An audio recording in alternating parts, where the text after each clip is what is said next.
سال 1980 اینجا روسیه یه فیلم خوشگل ساخته، یه فیلم تاریخی که اینجا قشنگ لوکیشن یه دونه بیمارستان بوده.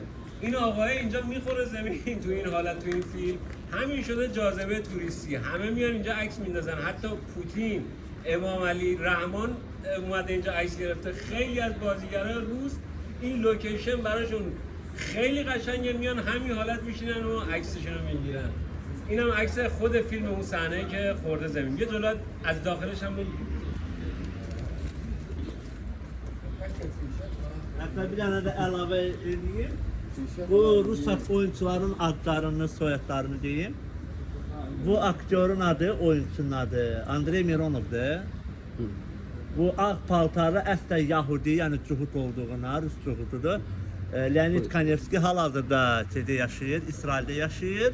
Amma Rusiyadan çox vaxt keçir. Nə mənada, yəni teatr oyun